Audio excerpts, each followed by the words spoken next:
माँ बाप अपने बच्चों के लिए क्या कुछ नहीं करते, लेकिन कई बार बच्चे भूल जाते हैं कि उनके परिवार ने उन्हें इस मुकाम तक पहुंचाने के लिए कितने त्याग किए हैं। ये कहानी एक ऐसे ही बेटे की है जो बड़ा होकर अपने माता पिता के उपकारों को भूल जाता है और कैसे एक पिता अपने साथ हुए अपमान का बदला लेता है। महीने का पहला दिन था।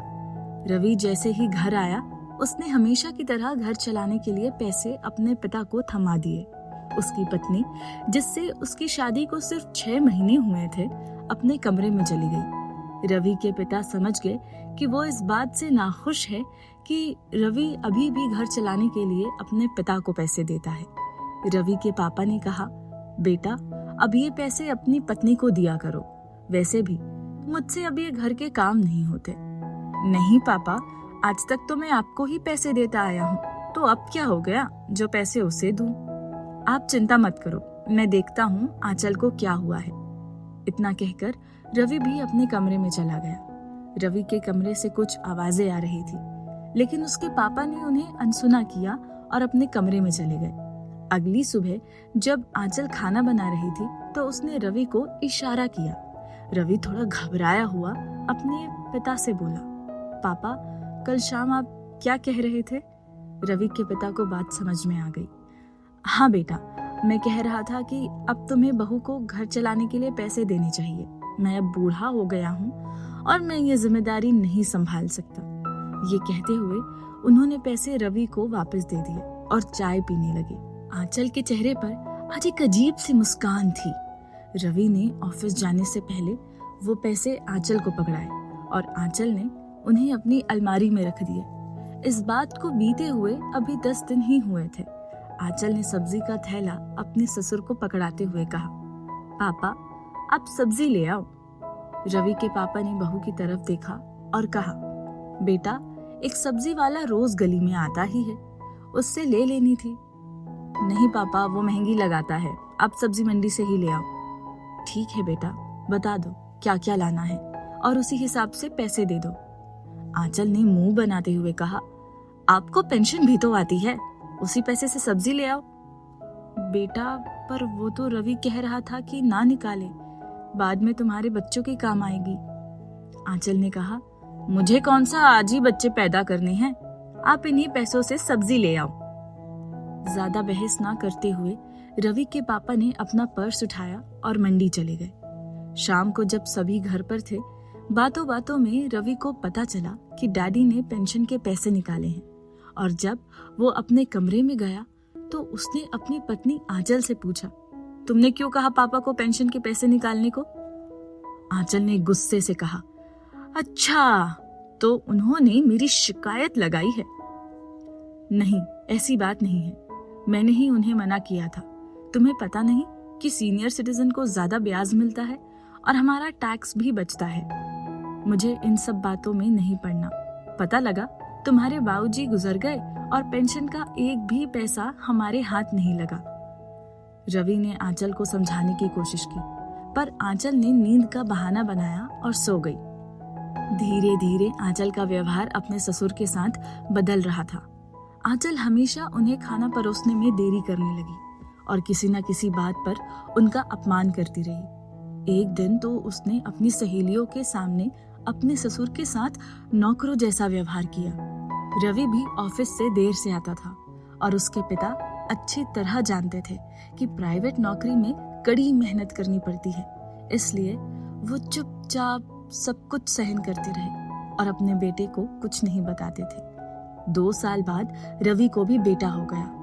अब आंचल का पूरा ध्यान अपने बच्चे पर था। रवि के पिता भी बच्चे के आने से बहुत खुश थे, लेकिन आंचल कम ही बच्चे को अपने ससुर को सौंपती थी। घर का सारा काम अब एक नौकरानी करती थी। बाहर का सारा काम रवि के पिता संभालते थे। एक दिन जब रवि के पापा बच्चे का ध्यान रख रहे थे, तभी उनका एक दोस्त उनसे मिलने घर आ गया। रवि के पापा ने अपनी बहू को आवाज लगाई, बेटा, जरा मुन्ने को पकड़ना, मैं अपने दोस्त के साथ बाहर जाकर आता हूँ। आंचल ने जैसे ही बच्चा पकड़ा, उसने अपने ससुर को उनके दोस्त के सामने ही कह दिया, जब पकड़ना नहीं आता तो मांगते क्यों हो? इसलिए ही तो मैं आपको मुन्ना नहीं देती। कहती हुई वो अपने कमरे में चली गई। इस बात को सुनते ही रवि के पापा की आंखों में आंसू आ गए। उन्होंने अपने दोस्त से कहा, चलो यार बाहर चलते हैं। ये सुनकर दोस्त दंग रह गया। कपूर, क्या ये वही लड़की है जिसे हम दोनों पसंद करके घर लाए थे? मुझे यकीन नहीं हो रहा है। रवि के पापा ने भारी मन से कहा, हाँ सुरेश, मैं भी यही सोचता हूँ कि शायद मैंने पिछले जन्म में पाप किए होंगे जो मुझे ऐसे बेटा बहू मिले। सुरेश ने चिंता भरे स्वर में कहा, आजकल की बहुएं बेटा तो चाहती हैं, पर उसे पैदा करने वाले माँ बाप नहीं चाहती। ये सब मैंने पहले भी देखा है और शुक्र मनाता हूँ कि भगवान ने मुझे कोई औलाद नहीं दी। कपूर, तुम्हारा ये मकान तो तुमने ही बनाया है और तुम्हें पेंशन भी आती है, फिर इन सब की क्यों सुनते हो? निकाल बाहर करो। रवि के पापा ये बात सुनकर चौंक गए। क्या कह रहे हो दोस्त? वो मेरा बच्चा है जिसे इतना बड़ा करने में तेरी भाभी ने अपनी सेहत का ख्याल नहीं रखा और मुझे छोड़कर चली गई। जब वो अपने आखिरी समय में थी तब वो रवि को अपने से दूर नहीं जाने देती थी और उसने मुझे कसम दी थी कि मैं रवि का ख्याल रखूं। इसलिए ऐसी बात सोचना भी पाप है। मैं अपने दोस्त के साथ जो हो रहा है वो नहीं देख सकता। तुम अपना फर्ज पूरा कर चुके हो, ऐसी जिंदगी से तो मौत अच्छी। कहते हुए सुरेश अंकल उठ खड़े हुए। रवि के पापा ने सुरेश को गले लगा लिया और कहा, तू मुझे मिलने आता रहा कर, पर मैं घर से बच्चों को नहीं निकाल सकता। सॉरी यार। सुरेश ने भी इस बात को यहीं खत्म करना चाहा और रवि के पापा को कहा, हम बचपन के दोस्त हैं और तुम्हें कभी भी लगे कि तुम्हें मेरी जरूरत है तो बेझिझक मेरे पास आना। हाँ हाँ पक्का। कहते हुए दोनों दोस्त घर आ गए। सुरेश अंकल बाहर से ही अपने घर चले गए। सुबह खाने पर रवि ने अपने पापा से कहा, पापा, आज से नौकरानी 15 दिनों के लिए छुट्टी पर जा रही है, तो क्या आप कुछ दिनों के लिए गैरेज में शिफ्ट हो सकते हैं? रवि के पापा का ध्यान खाने में था तो उन्होंने पूछा, क्या कह रहे हो बेटा? पापा, वो आंचल घर में अकेली रहती है ना और बच्चे को संभालना पड़ता है, तो क्या आप थोड़े दिन गैरेज में शिफ्ट हो सकते हैं? रवि के पापा के पैरों तले जमीन खिसक गई। क्या कहना चाहते हो बेटा? आंचल मेरी भी बेटी है। वो पहले भी तो मेरे साथ अकेली रहती थी। तभी आंचल भी डाइनिंग टेबल पर आ गई। पापा, इनसे बात नहीं होगी। मुझे आपके साथ कंफर्टेबल नहीं लगता, तो प्लीज आप मुन्ने की खातिर थोड़े दिनों के लिए गैरेज में शिफ्ट हो जाइए ना। इससे ज्यादा मैं कुछ नहीं कह सकती। रवि का मुंह नीचे था और इससे पहले कि उसके पिता कुछ और कहते, उन्होंने हाँ कहना बेहतर समझा और बाहर चला गया। जब वे वापस आए तो रवि ने उनका बिस्तर और बाकी सामान गैरेज में लगा दिया था, जिसे देखकर रवि के पापा को अपने आप पर बहुत गुस्सा आया और उन्होंने अपनी पत्नी की तस्वीर उठाई और कहा, तुम देख रही हो, जिसे पैदा करने के लिए हमने न जाने कहां कहां मन्नतें नहीं मांगी, आज वही मुझे कहां रख रहा है। सुरेश अंकल से फिर से मिलने पर वो बहुत रोए और सुरेश अंकल ने कहा, क्या अब तू रोता ही रहेगा? अब तू वही करेगा जो मैं कहूंगा। मुझे पता है अगले महीने तेरे बच्चों की एनिवर्सरी आ रही है। तू एक काम कर, अपनी पेंशन के पैसों से उन्हें 1 हफ्ते का सिंगापुर टूर गिफ्ट कर। रवि के पापा चौंक गए। मैं उनकी शक्ल नहीं देखना चाहता और तू मुझे उन्हें गिफ्ट देने को कह रहा है? सुरेश अंकल ने कहा, अभी तू नहीं समझेगा, अब कोई सवाल मत कर और टूर बुक करवा। फिर सुरेश अंकल ने उनके सामने ही अपने एक प्रॉपर्टी डीलर को फोन किया। मुझे एक मकान बिकवाना है, मॉडल टाउन में कोने वाला मकान है। जैसे ही सुरेश अंकल ने फोन रखा, रवि के पापा ने कहा, मैं अपना घर नहीं बेच सकता, वो तो रवि की माँ की आखिरी निशानी है। सुरेश अंकल बोले, फिर तो इसे बेचना और भी जरूरी है। जिस घर में तुमने भाभी के साथ सारे सुख दुख बांटे, अब वहां सिर्फ दुख ही दुख है। भाभी की आत्मा भी ये सब देखकर दुखी होती होगी। अब तुमने बहुत बलिदान कर लिए, अब बच्चों की बारी है। 2 दिन में टिकट का इंतजाम हो गया और रवि के पापा ने अपने बेटे को गैरेज वाले कमरे में बुलाया और कहा, बेटा, मुझे लगता है तुम और बहू मुझसे नाराज हो। रवि ने कहा, नहीं पापा, ऐसा कुछ नहीं है, आप हमारी चिंता छोड़ दीजिए।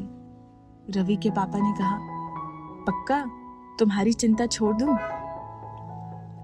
हाँ पापा, अपनी सेहत का ख्याल रखिए और ज्यादा बाहर मत घुमा कीजिए। अगर आपको कुछ हो गया तो मैं कैसे संभालूंगी?